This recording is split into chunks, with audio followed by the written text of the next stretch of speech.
Mirror, mirror, standing tall, watching time pass through living halls. When this mirror stood inside 112 Jackson Street, it held both stature and place. The Pier mirror made its statement with quiet grace. Its carved cornice echoed in the window valances above it. Standing between the two front windows, it watched life unfold. The mirror caught Mary Louise making last-minute adjustments to her debut gown in 1926. Her eyes lifted to meet Alla and Rennie's reflected faces, watching from behind her.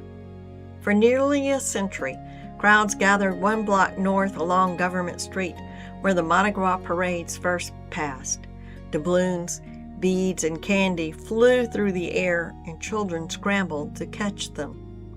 The parades were long, floats, bands, the sheriff posses on horseback, and parade marshals riding ahead. By the time the last float cleared Government and Jackson, the first float was already beginning its return down Church Street. People hurried down the street to catch it. From its place inside Jackson, at the corner of Church and Jackson, the Pier mirror watched the second pass. It saw costumes adjusted in its glass. It caught doubloons mid-flight. It shimmered with serpentine drifting through open doors. At Christmas, it doubled the tree. Tinsel multiplied. The first electric lights blinked back at themselves in its depth. Velvet dresses and wide-brimmed hats for Christmas Mass brought a warm flush of holiday color into its glass. Easter brought pastel ribbons and spring flowers. The golden egg always appeared at the mirror's foot, barely hidden.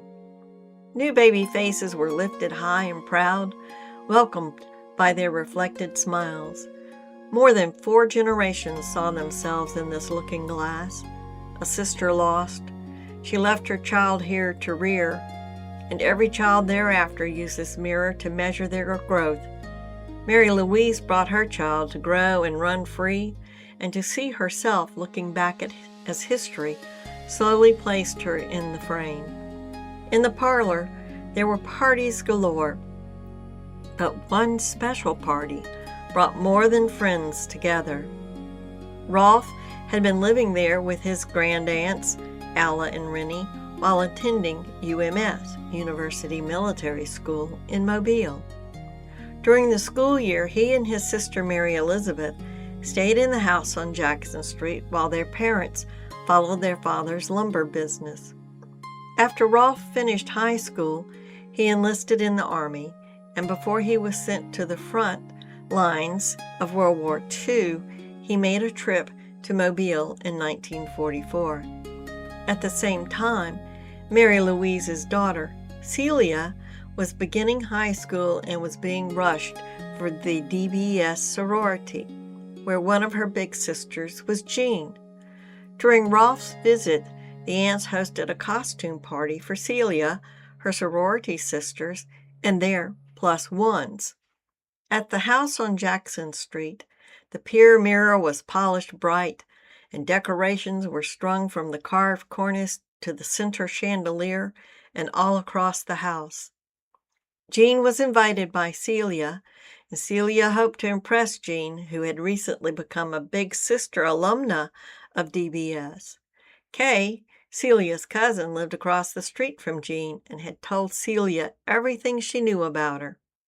They all had attended Murphy High School together. Jean invited her younger brother, Chester, to come as her escort. Chester arrived dressed up to look like Jean. The resemblance was close enough they might have passed for fraternal twins. Chester tried to fool Celia by pretending to be Jean. She was not fooled by his antics, but that was not the surprise the evening would bring. Jean was introduced to Rolf, and it must have been love at first sight. Rolf walked over to the new RCA radio and stackable record changer and loaded a selection of slow dances. Then he lowered the lights.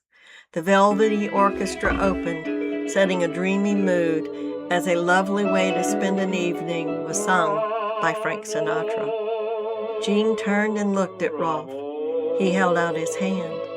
From the first record to the last in that stack, they danced cheek to cheek. When the slightly jazzier rhythm of Amor, Amor by Bing Crosby began to play, Chester seized the moment and asked Celia to dance. They too danced away the night as each record dropped from the stack, one by one, until it was finally time to say good night.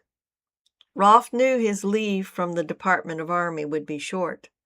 Before he had to return, he called his friend Henry, and they planned one last gathering down at the house on Dog River, where the wide green lawn sloped gently toward the water. There, Rolf hoped he might take Jean for a quiet ride in the small rowboat.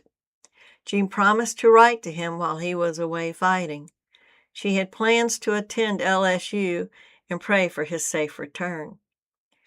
Jean and Chester's father owned a food brokerage business, and for a time, Chester left Murphy to help him run it. But after meeting Celia, she insisted he return and finish high school beside her. Routine returned to the house, and the Pier mirror stood watching and waiting.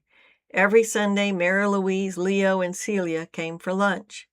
Cappy reclined with his pipe to the front porch while Alla commanded the kitchen and dining room. If only that mirror could smell, it would have enjoyed the scent of freshly fried chicken, gumbo, and fresh baked bread. Rolf rode home to tell of the battles and how much he missed everyone.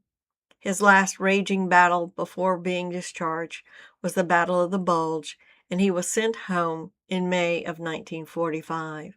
Celia and Chester courted over the time before they graduated in 1949.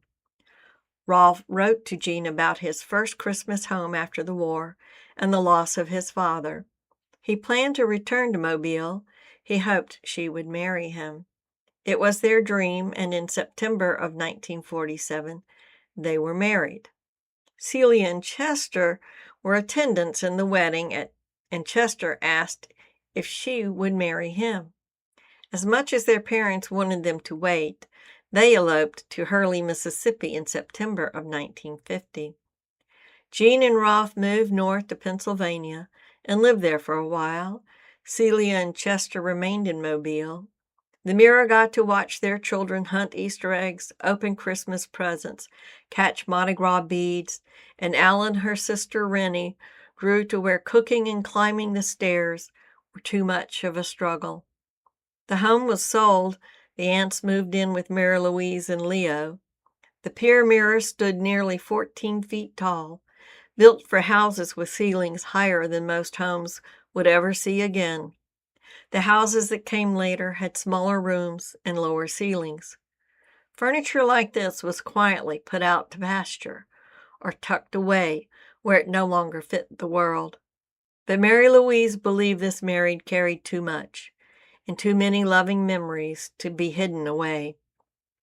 The Pier mirror was donated to the Mobile Museum of History, where new faces are reflected in the glass every day. Visitors pause, admire the carving, and move on. They cannot know the lives it once held, the children lifted high to see themselves, the brides adjusting their veils, the young couples who first saw love reflected back at them. Those faces have grown older, and many are gone now, but the mirror still waits, as if one day the door might open again and a familiar face might return. I wonder if it recognized one last Sunday. When I stood before it, memories rushed forward, and I tried to give them back to the glass.